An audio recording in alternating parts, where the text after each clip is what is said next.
Hello दोस्तों, स्वागत है हमारे यूट्यूब चैनल रोजगार रियल 2.0। तो दोस्तों बात करने वाले हैं ये एनआरए सीईटी लागू होने वाला है, जो कि अगले साल से ग्रुप बी और सी में पदों के लिए कॉमन टेस्ट होगा।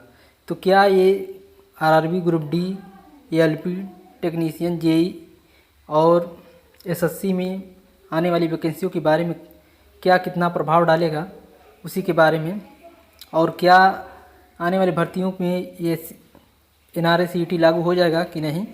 तो वीडियो को पूरा देखिएगा और चैनल पर नए होंगे चैनल को सब्सक्राइब करिएगा, वीडियो को लाइक करना भूलिए।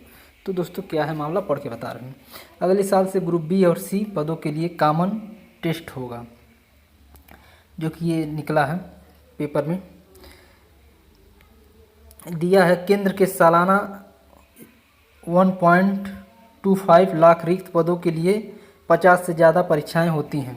करीब 2.5 करोड़ आवेदन आते हैं। नोटिफिकेशन से चयन प्रक्रिया तक 12 से 18 महीने लगते हैं। केंद्र की ग्रुप बी व सी पदों की भर्ती के लिए सिर्फ एक कॉमन एलिजिबिलिटी टेस्ट जिसको सीईटी होगा।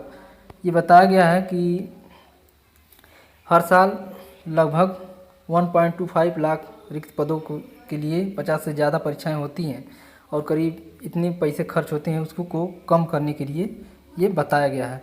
सब बताएंगे, लेकिन पहले ये पढ़ के देखते हैं। तो दिया है इसमें, नेशनल रिक्रूटमेंट एजेंसी एनआरए अगले साल से केंद्र के ग्रुप बी व सी के पदों के लिए कॉमन एलिजिबिलिटी टेस्ट से भर्ती परीक्षाएं शुरू करेगा। शुरुआत मई जून से स्नातक स्तर से कॉमन एलिजिबिलिटी टेस्ट सीईटी से हो सकती है। अभी हो सकती है बताया गया है, कंफर्म नहीं है। परीक्षा देश के 117 जिलों के 1000 से अधिक परीक्षा केंद्रों में होगी।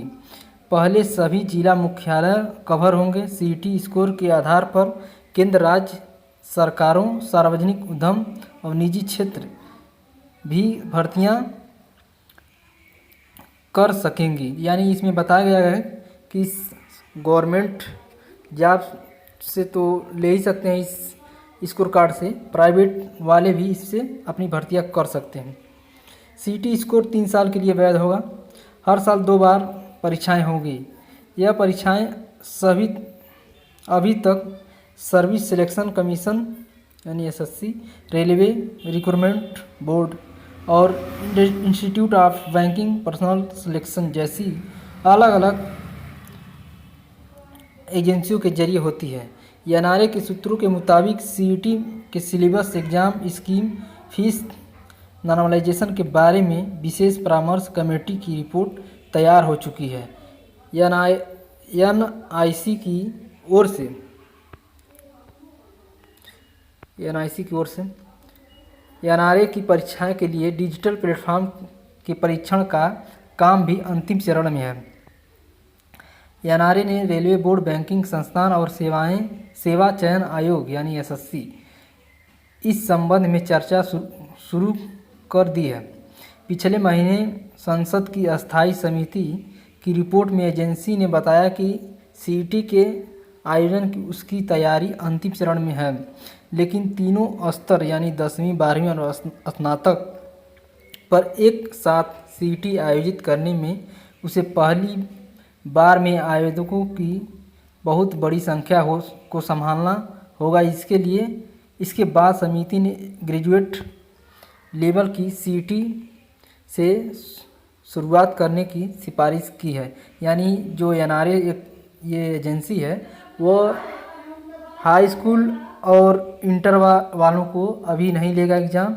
जो जून में जो होने वाला है उसमें सिर्फ ग्रेजुएशन लेवल पर होने वाला, जो कि एसएससी और ये रेलवे और ये जो आपका बैंकिंग क्षेत्र है उसके आवेदकों की बहुत संख्या पर इसीलिए संभालना ना होगा। इसके बाद समिति ने ग्रेजुएट लेवल की सीईटी शुरुआत करने की सिफारिश की है।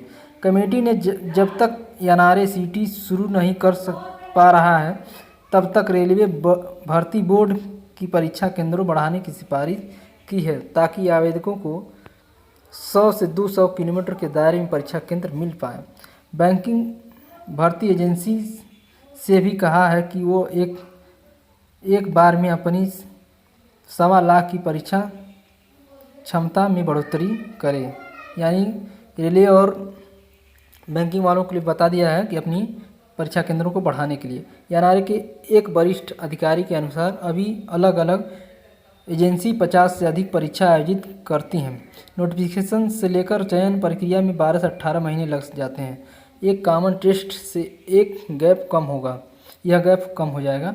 उदाहरण के लिए बीते 5 वर्षों में रेलवे रिक्रूटमेंट बोर्ड के 7 नोटिफिकेशन के जरिए सी ग्रुप के 2,83,747 पदों की रिक्तियों के लिए परीक्षाएं कराई, जिसमें से 1,43,034 पदों की भर्ती हुई है, जबकि 1,40,713 पदों के लिए प्रक्रिया अलग अलग चरणों में है। उल्लेखनीय है कि परीक्षा ने दिसंबर 2020 में नेशनल रिक्रूटमेंट एजेंसी की स्थापना की गई है। तो दोस्तों, इस आर्टिकल से यही निकल के आ रहा है कि अभी आपका जो एसएससी का जो होता है, एसएससी जेई हुआ या आपका एसएससी एमटीएस हुआ, एसएससी एमटीएस और एसएससी सीएचएसएल होगा, ऐसे तमाम जो होते हैं हाई स्कूल और इंटर पर, उनको अभी एनआरए ने कहा है अभी नहीं करा पाएगा, क्योंकि उसमें जनसंख्या ज़्यादा हो जाएगा और परीक्षा इतनी आसान नहीं है कराना। इसीलिए अभी तक सिर्फ ग्रेजुएशन लेवल की भर्तियां के लिए ये एजेंसी काम करेगी। और जो अगर रेलवे की माने तो रेलवे में तो लगभग सभी टेक्निकल डिपार्टमेंट होते हैं, सिर्फ ये क्या एनटीपीसी को छोड़कर बाकी चाहे ग्रुप डी हुआ, चाहे ये आपका लोको पायलट हुआ, चाहे जेई हुआ, ये सब टेक्निकल इसमें ज़्यादा मायने रखता है। तो एक साथ किस तरह से आप डिफाइन करेंगे कि उसका एक ही सिलेबस होगा, किस तरह से, अभी ये सब करना इस एजेंसी को बाकी है। इसीलिए अभी तक समन्वय नहीं बैठा पाया है कि किस तरह से काम किया जाए ताकि सबको ये काम होगा। तो देखते हैं किस तरह से होता है, क्योंकि एक साथ मान लीजिए टेक्निकल वाले हैं उन लोगों के लिए कैसे सीटी आपका कॉमन एलिजिबिलिटी टेस्ट कैसे होगा, क्योंकि रेलवे में तो इंग्लिश पूछता ही नहीं है और आपका बैंकिंग में और एसएससी में तो इंग्लिश पूछता है। तो देखते हैं खैर क्या होती है, फिर इसके बाद जो भी अपडेट होगा हम बताएंगे। तो अब अगर हमारे चैनल पर आप नए होंगे तो चैनल को सब्सक्राइब है, वीडियो को लाइक करना ना भूलिएगा। मिलते हैं अगली वीडियो में नए अपडेट के साथ। जय